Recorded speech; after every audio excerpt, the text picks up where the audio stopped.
स्वागत है आप सभी का जीके फैक्ट चैनल की एक और नई वीडियो में। आज इस वीडियो में हम 9 अप्रैल 2025 के इम्पोर्टेंट करंट अफेयर्स के क्वेश्चन कवर करने वाले हैं और हर क्वेश्चन से रिलेटेड इम्पोर्टेंट फैक्ट्स और स्टैटिक जीके कवर करेंगे। तो चलिए शुरू करते हैं आज की इस वीडियो को। क्वेश्चन नंबर 1 है, हाल ही में अंतर्राष्ट्रीय रोमानी दिवस कब मनाया गया है? ऑप्शन ए है 6 अप्रैल, ऑप्शन बी 7 अप्रैल, ऑप्शन सी 9 अप्रैल, ऑप्शन डी 8 अप्रैल। तो अंतर्राष्ट्रीय रोमानी दिवस मनाया गया है 8 अप्रैल को। यह दिवस 8 अप्रैल को हर साल मनाया जाता है, जो रोमानी संस्कृति का जश्न मनाने और रोमानी लोगों के सामने आने वाले मुद्दों के बारे में जागरूकता बढ़ाने का दिन है। आगे डिस्कस करते हैं अप्रैल महीने के इम्पोर्टेंट डेज 6 अप्रैल तक के। 1 अप्रैल को उत्कल दिवस या फिर उड़ीसा दिवस, 2 अप्रैल को विश्व ऑटिज्म जागरूकता दिवस, 3 अप्रैल को हिंदी रंगमंच दिवस, 4 अप्रैल को अंतर्राष्ट्रीय खदान जागरूकता दिवस, 5 अप्रैल को राष्ट्रीय समुद्री दिवस और 6 अप्रैल को विकास और शांति के लिए अंतर्राष्ट्रीय खेल दिवस। ये अप्रैल महीने के 6 अप्रैल तक के इम्पोर्टेंट डेज थे। आगे डिस्कस करते हैं क्वेश्चन ऑफ द डे और इसका आंसर सभी को कमेंट सेक्शन में लिखना है। क्वेश्चन है, हैरी बुक किस देश की वनडे और T20 टीम के कप्तान बने हैं? ऑप्शन है इसके ऑस्ट्रेलिया, ऑप्शन बी दक्षिण अफ्रीका, ऑप्शन सी न्यूजीलैंड या फिर ऑप्शन डी इंग्लैंड। तो हैरी बुक किस देश के वनडे और T20 टीम के कप्तान बने हैं? इसका आंसर सभी को कमेंट सेक्शन में लिखना है। अगला क्वेश्चन है क्वेश्चन नंबर 2, हाल ही में जीपी दृष्टि नाम से एक महत्वपूर्ण योजना किसने शुरू की है? तो जीपी दृष्टि नाम से एक महत्वपूर्ण योजना शुरू की गई है गुजरात सरकार के द्वारा। ऑप्शन बी इसका करेक्ट आंसर होगा। डिस्कस करते हैं गुजरात के important current events. Gujarat semiconnect conference 2025 का उद्घाटन भूपेंद्र पटेल ने किया है। शाश्वत मिथिला महोत्सव 2025 का आयोजन गुजरात में किया गया है। गुनेरी को गुजरात का पहला जैव विविधता विरासत स्थल घोषित किया गया है और भारतीय सेना ने जल थल रक्षा 2025 तटीय सैन्य अभ्यास गुजरात में किया है। गुजरात का नया जिला वावथराद बनाया गया है और 23वें दिव्य कला मेले का आयोजन गुजरात में हुआ है। भारत की पहली तटीय और वेडर पक्षी जनगणना गुजरात में शुरू हुई है और जनवरी 2025 में पहला ओलंपिक अनुसंधान सम्मेलन गुजरात में होगा।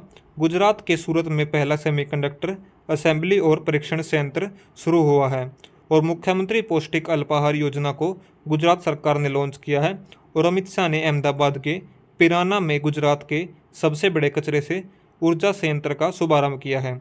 ये गुजरात के इम्पोर्टेंट करंट इवेंट्स थे। आगे डिस्कस करते हैं गुजरात की भौगोलिक सीमाएं किस किस के साथ बाउंड्री शेयर करती है। गुजरात की सीमा राजस्थान, मध्य प्रदेश, महाराष्ट्र और अरब सागर के साथ लगती है और केंद्र शासित प्रदेश है दादर और नगर हवेली, दमन और दीव। गुजरात के प्रमुख नेशनल पार्क है गिर नेशनल पार्क, एशियाटिक शेरों के लिए फेमस है। Velavadar black buck national park काले हिरणों का संरक्षण है। मराइन नेशनल पार्क जो कि जामनगर में है। वानसदा नेशनल पार्क जो कि घने जंगलों और वन्य जीवों का घर है। नाल सरोवर बर्ड सेंचुरी प्रवासी पक्षियों का प्रमुख स्थल है। गुजरात के प्रसिद्ध मंदिर है सोमनाथ मंदिर जो कि पहला ज्योतिर्लिंग मंदिर है। दूसरे नंबर पर है द्वारकाधीश मंदिर, अंबाजी मंदिर, अक्षरधाम मंदिर जो कि गांधीनगर में है। 5वें नंबर पर है चामुंडा माता मंदिर जो कि चोटेला हिल पर स्थित है। 6ठे नंबर पर है सारंगपुर हनुमान मंदिर। 7वें नंबर पर है शामलाजी मंदिर। 8वें नंबर पर है बहुचराजी मंदिर। 9वें नंबर पर है नीलकंठ धाम जो कि धार्मिक एवं सांस्कृतिक स्थल है। 10वें नंबर पर है रुद्र महालय सिद्धपुर जो कि प्राचीन शिव मंदिर है। ये सभी गुजरात के इम्पोर्टेंट टेम्पल्स थे और गुजरात के प्रमुख नदियाँ और उनके किनारे बसे शहर है। नर्मदा नदी के किनारे भरूच और राजपीपला है। ताप्ती नदी के किनारे सूरत शहर बसा हुआ है। साबरमती नदी के किनारे अहमदाबाद और गांधीनगर है। माही नदी के किनारे वडोदरा है। बानस नदी के किनारे पालनपुर है। दमन गंगा नदी के किनारे वलसाड़ और दमन है। रूपेण नदी के किनारे द्वारका है और भोगवा नदी के किनारे लोथल जो कि हड़प्पा सभ्यता स्थल है शहर बसा हुआ है। गुजरात का गठन 1 मई 1960 को हुआ था। राजधानी गांधीनगर है और सबसे बड़ा शहर है अहमदाबाद और इसमें कुल 33 जिले हैं। राज्यपाल है आचार्य देवव्रत। मुख्यमंत्री भूपेंद्र भाई पटेल जो कि भाजपा से है। राज्यसभा की सीट है 11, लोकसभा की सीट 26 और हाई कोर्ट है गुजरात हाई कोर्ट और क्षेत्रफल के हिसाब से भारत में 5वें नंबर पर है जिसका क्षेत्रफल 1,96,244 वर्ग किलोमीटर है। क्वेश्चन नंबर 3 है, हाल ही में राम सहाय पांडे का निधन हो गया है। उनका संबंध किससे है? ऑप्शन ए है चित्रकला, ऑप्शन बी शास्त्रीय संगीत, ऑप्शन सी लोक नृत्य या फिर साहित्य। तो राम साहेब पांडे का निधन हो गया है, उनका संबंध है लोक नृत्य से। पद्मश्री से सम्मानित प्रसिद्ध लोक कलाकार राम साहेब पांडे का मध्य प्रदेश में 92 वर्ष की आयु में निधन हो गया है। राम साहेब पांडे को मिले प्रमुख पुरस्कार व सम्मान हैं। पद्मश्री पुरस्कार 2022 में भारत सरकार के द्वारा कला क्षेत्र में दिया गया था।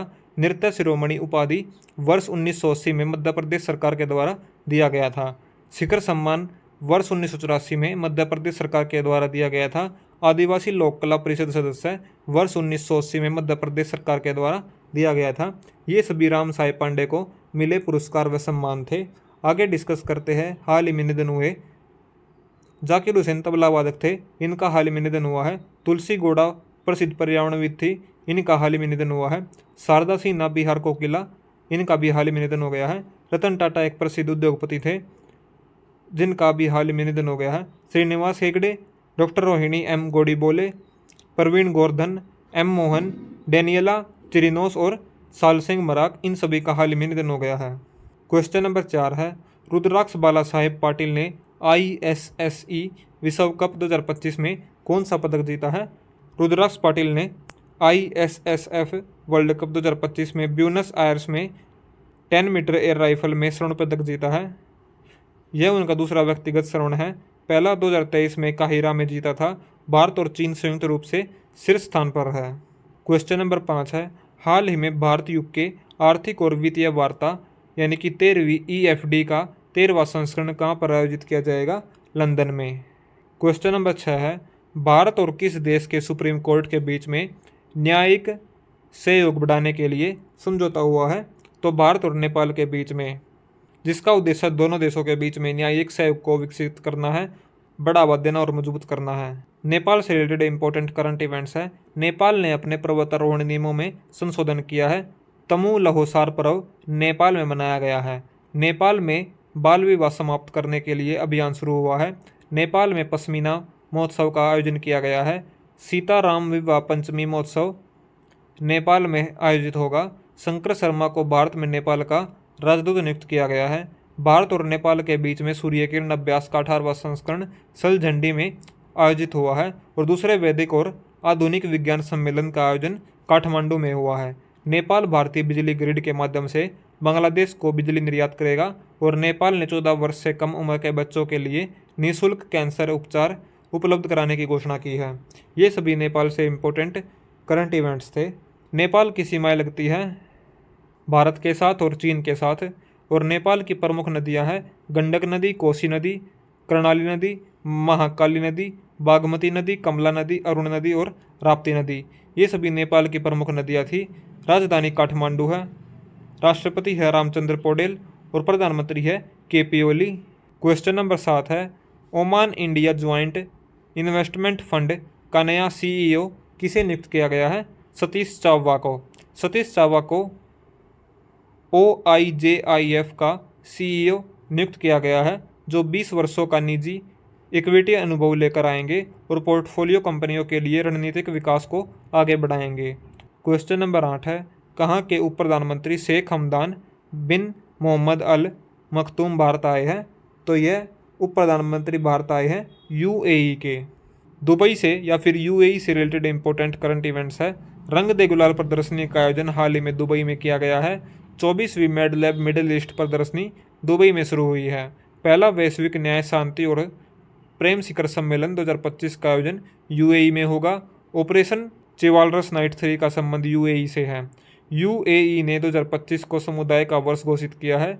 भारत और तालिबान के बीच में पहली शीर्ष स्तरीय वार्ता दुबई में हुई है। भारत, फ्रांस और UAE के बीच में डेजर्ट नाइट युद्ध अभ्यास अरब सागर में शुरू हुआ है।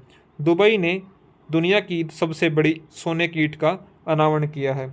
ये सभी UAE या फिर दुबई से रिलेटेड इंपॉर्टेंट करंट इवेंट्स थे। क्वेश्चन नंबर 9 है, इक्वेटो स्मॉल फाइनेंस बैंक ने नए कार्यकारी निदेशक के रूप में किसे नियुक्त किया गया है? बालाजी नुथलापडी को। भारत के दूसरे सबसे बड़े लघु वित्त बैंक इक्वेटो स्मॉल फाइनेंस बैंक ने बालाजी नुथलापडी को कार्यकारी निदेशक प्रौद्योगिकी और संचालन के रूप में नियुक्त करके डिजिटल परिवर्तन की दिशा में एक महत्वपूर्ण कदम उठाया है जो 29 मार्च 2025 से प्रभावी होगा। फ्रांस का नया प्रधानमंत्री फ्रैंकोइस बायरू को नियुक्त किया गया है। अभिजीत मजूमदार को ऑयल इंडिया लिमिटेड का CFO अपॉइंट किया गया है। जस्टिस GS संधावालिया को हिमाचल प्रदेश हाई कोर्ट का मुख्य न्यायाधीश नियुक्त किया गया है।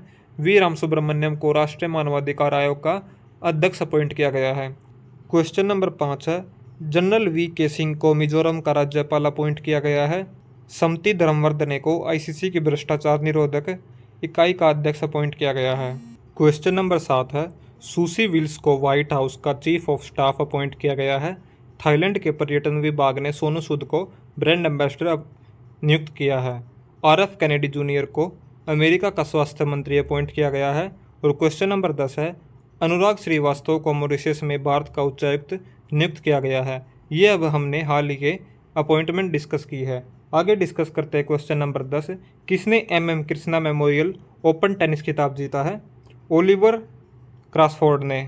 ग्रेट ब्रिटेन के ओलिवर क्रॉसफोर्ड ने रविवार को कृष्णा मेमोरियल ओपन टेनिस का खिताब जीत लिया है।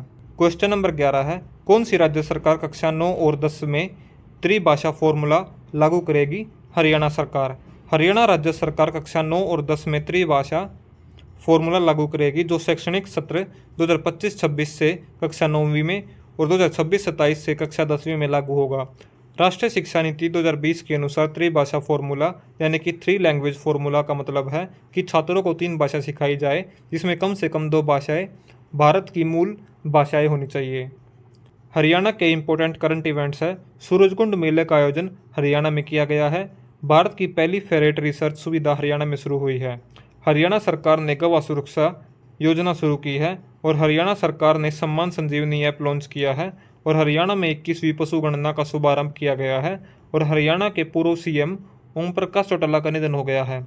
हरियाणा सरकार ने पराली जलाने पर रोक लगाने के लिए राज्य विशिष्ट योजना लागू की है और हरियाणा के तेज गेंदबाज अंशुल कंबोज ने रणजी ट्रॉफी में एक पारी में 10 विकेट लिए हैं।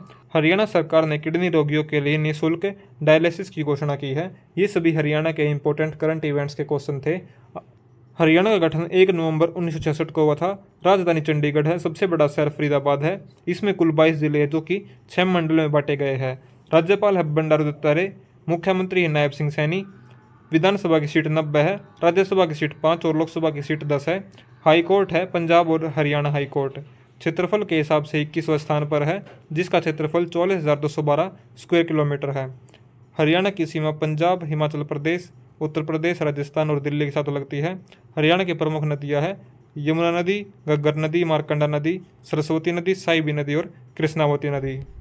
क्वेश्चन नंबर 12 है, 150वीं अंतर संसदीय संघ महासभा का आयोजन कहाँ पर किया गया है? उज्बेकिस्तान में। ऑप्शन ए इसका सही आंसर है। कवर करते हैं प्रीवियस डे के करंट अफेयर के क्वेश्चन। क्वेश्चन नंबर 1 है, किसे लोकप्रिय नागरिक उत्कृष्टता पुरस्कार से सम्मानित किया गया है? संघमित्रा ताई गायकवाड़ को। भारत के किस राज्य से सिंगापुर तक एंथुरियम फूलों का पहली बार निर्यात हुआ है? मिजोरम से। किस राज्य के मुख्यमंत्री ने व्यापारियों के लिए एक मुश्त निपटान योजना शुरू की है? हरियाणा के। क्वेश्चन नंबर 4 है, टाटा मोटर्स ने किसे अपना ब्रांड एम्बेसडर बनाया है? विकी कौशल को। और 11वीं एशियन स्विमिंग चैंपियनशिप 2025 की मेजबानी कौन करेगा? भारत। किसे GSM में यानी कि global system for mobile communication association का अध्यक्ष बनाया गया है? गोपाल विट्ठल को। और बांग्लादेश ने कब अपना 55वां स्वतंत्रता दिवस मनाया है? 26 मार्च को। अमेरिकी सीनेट ने किस भारतीय वैज्ञानिक को राष्ट्रीय स्वास्थ्य संस्थान के निदेशक के रूप में नियुक्त किया है? जय भट्टाचार्य को। आज की हमारी वीडियो यही खत्म होती है। वीडियो अगर पसंद आई तो वीडियो को लाइक करें, शेयर करें और चैनल को सब्सक्राइब करें। Thanks for watching GK fact channel. मिलते हैं अगले वीडियो में।